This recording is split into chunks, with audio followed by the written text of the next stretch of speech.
One of the things I wanted to address also, that somebody brought up in a conversation I was having with them the other day, is that in the Course, Jesus says there's only one mind.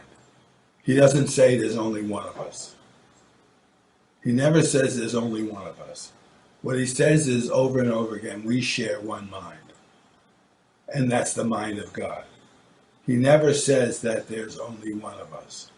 And the way he addresses that is through the use of the word soul. He uses the word souls. There are many souls, and we are all souls.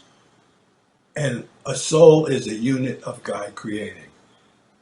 Souls are what make up God.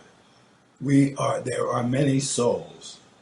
So the idea that there's only one of us because there's only one mind is not true. You are a soul. Your only reality is soul. That's one of the things that was added back into the Course after the copyright case. And that's one of the things that Jesus asked me to add back in.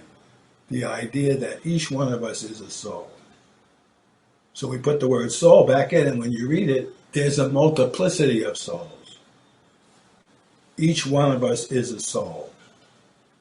And each one of us, as a soul here in space-time, has an individual perspective.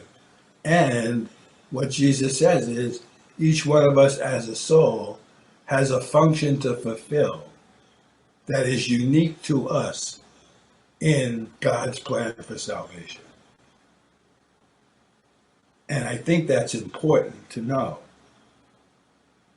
While there is only one mind, each one of us is a soul, and each one of us as a soul has a function.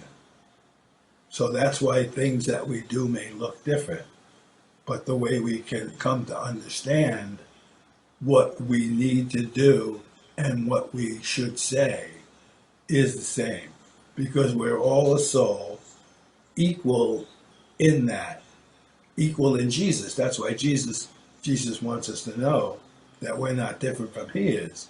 He's only achieved a state of learning that seems to be more advanced than ours. But his desire through the Course is to allow us to make that advance ourselves so that we no longer need him as a teacher. We can fulfill our function in the plan for space and time. So each one of us is a soul. The Course never says there's only one of us. They says that there is only one mind. That's the mind of God. And we share that one mind. But we're all souls in the kingdom.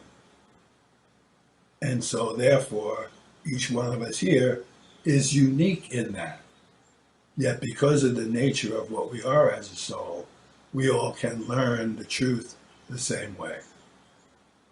And I think that's important, because when people say there's only one of us, I don't know, it distorts the truth of who we are and tries to make us, what do they call it, homogenous. It tries to homogenize who we are into robots, all doing the same thing. And we're not. We're souls in the kingdom. And each one of us as souls in the kingdom has a function in God's plan for salvation. And salvation is the recognition that there is no world and we never left the kingdom. We can come to know that, and yet it's through forgiveness that we make that true for ourselves and all of our brothers.